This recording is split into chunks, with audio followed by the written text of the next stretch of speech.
బాధపడకండి, అంతా మంచి జరుగుతుంది. నేను గుడికి వెళ్తున్నాను దేవుణ్ణి ప్రార్థించడానికి.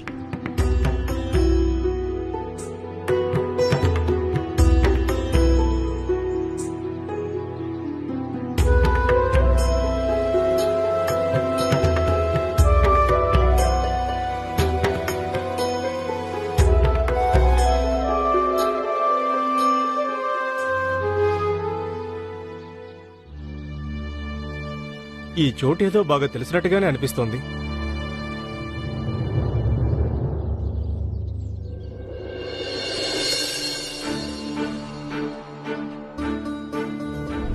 సాక్ష్యాలన్నీ మీకు వ్యతిరేకంగా ఉన్నాయి. ఇక ఎవరైతే మీ మీద కేసు వేశాడో ఆయన స్వయంగా సాక్ష్యం చెప్పడానికి వస్తున్నాడు.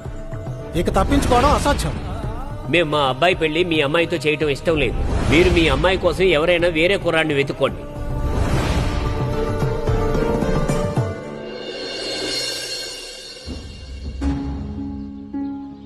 తమ్ముడు చెప్పండి. ఇక్కడ చౌరస్తా ఎటువైపు ఉంది? మీరు ఇటు నుంచి నేరుగా వెళ్లి కుడివైపు తిరగండి. ధన్యవాదాలు. సూర్యాస్తమయం కల్లా చేరుకోవాలని సాయి చెప్పారు. నాకేమో ఆలస్యం అయిపోయింది.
ఇదేంటి, నా చెయ్యి ఎందుకు ముందుకు రావడం లేదు?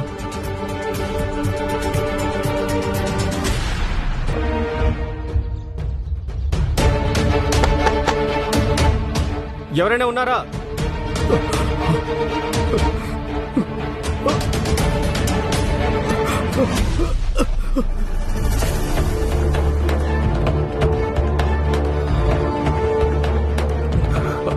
అరే, ఏం చేస్తున్నారు మీరు?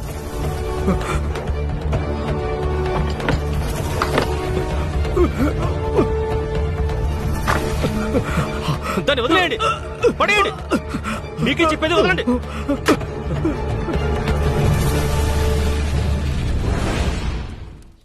ఏంటండి, ఏమైంది మీకు?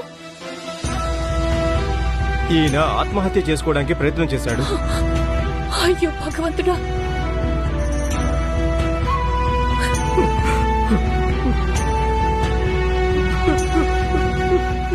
మాధుర్,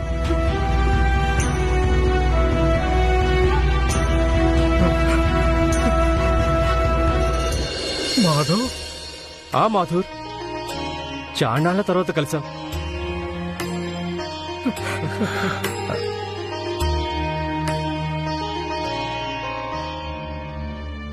ఏంటిది? అసలు నువ్వేం చేసుకోబోతున్నావు? మీకు ఆయన తెలుసా?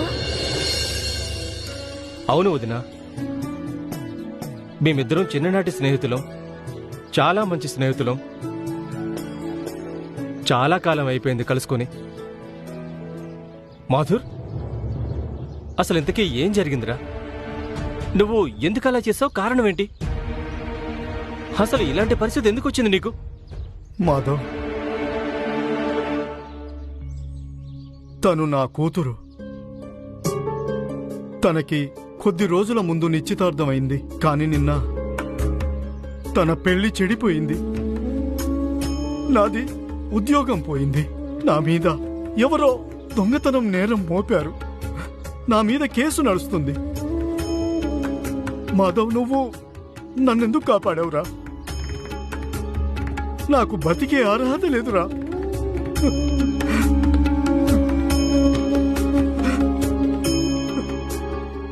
నేను నిన్ను కాపాడలేదురా, సాయి కాపాడారు.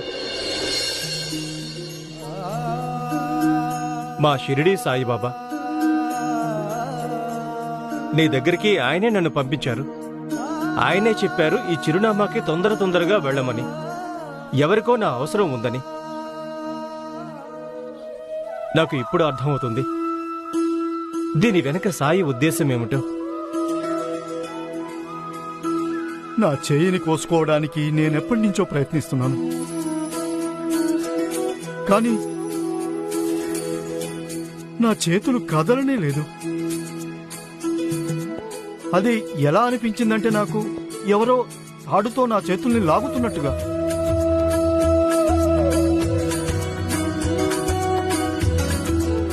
నా సాయి తప్ప ఇంకెవరు చేస్తారు? ఇదంతా వారి మహత్యమే. ఈయన ఆయనేనా?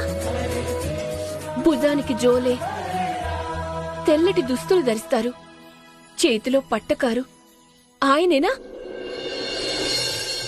అవును దినా, ఆయనే నా సాయి. కానీ నాకు అర్థం కావడం లేదు.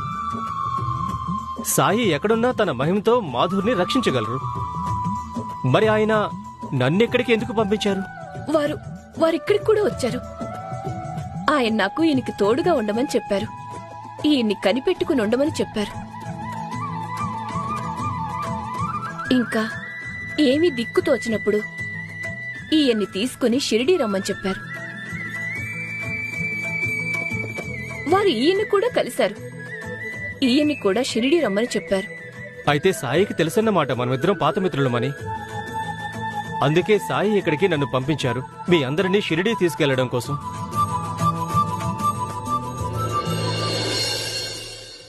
మధుర్, సాయి ఎప్పుడు ఏదీ కూడా కారణం లేకుండా చెప్పరు, చెయ్యరు కూడా.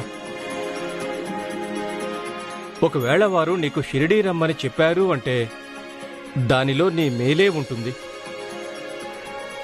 నాకు కూడా షిరిడీ వెళ్తేనే మంచిదనిపిస్తుందండి. సాయి పదే పదే మనల్ని అప్రమత్తం చేశారు. మనకి సహాయం కోసం ఈయన్ని పంపించారు.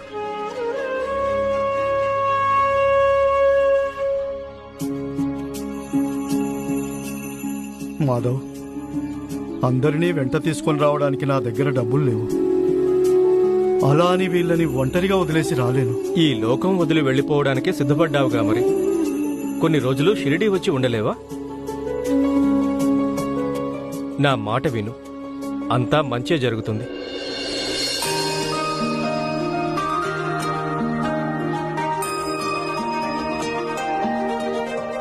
సరే. సాయి వదిన కోసం ఏవో పంపించారు. సాయి ఆశీర్వాదంగా భావించి దాచుకో.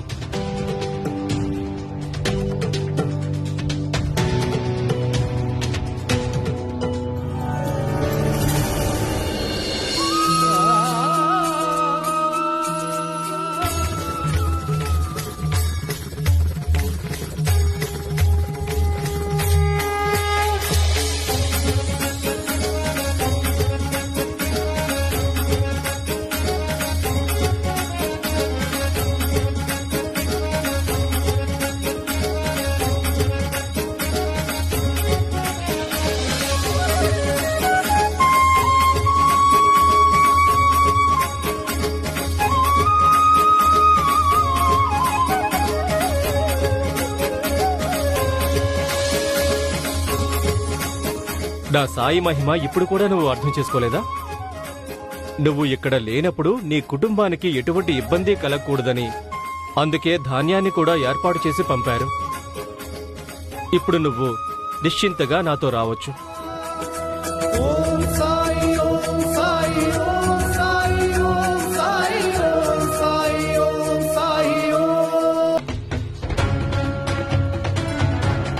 ఏమైంది శిశుపాల్ గారు, ఎక్కడికి వెళ్తున్నారు?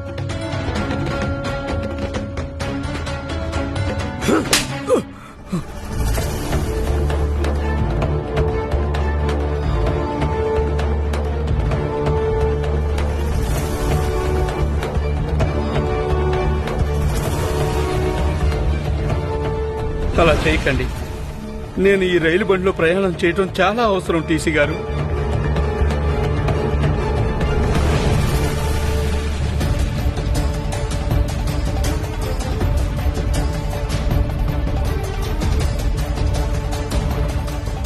ఎందుకు కొట్టావు నన్ను?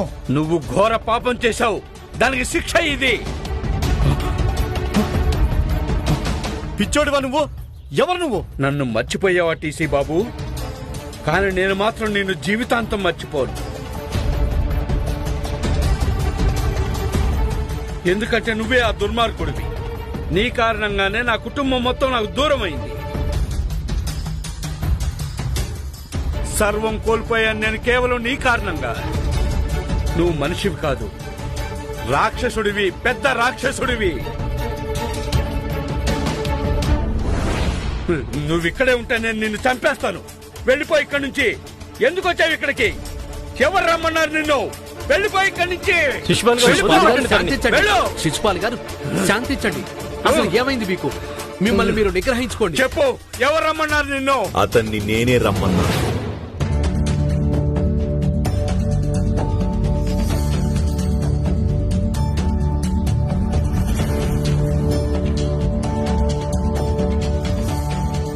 సాయి, మీకు అన్నీ తెలుసు. మీకు తెలుసు కదా తను నాకెంత ద్రోహం చేశాడో. అయినా ఇక్కడికి రమ్మన్నారా? శిశుపాల్, అంతా తెలిసే నేను మథుర్ని ఇక్కడికి పిలిచాను. ఎందుకంటే అసలు నిజాలు తెలుసుకుంటేనే అందరి సమస్యలు అంతమైపోతాయి. ప్రతి ఒక్కరూ ఎవరైతే నీకు కీడు చేశారో నీ వేదనకి జవాబు చెప్పాల్సుంటుంది. అప్పుడే వాళ్ల పాపం కూడా పరిహారమవుతుంది. ఇక అప్పుడే నీ జీవితంలో శాంతి కూడా వస్తుంది. మధుర్, నువ్వు నాతో రా.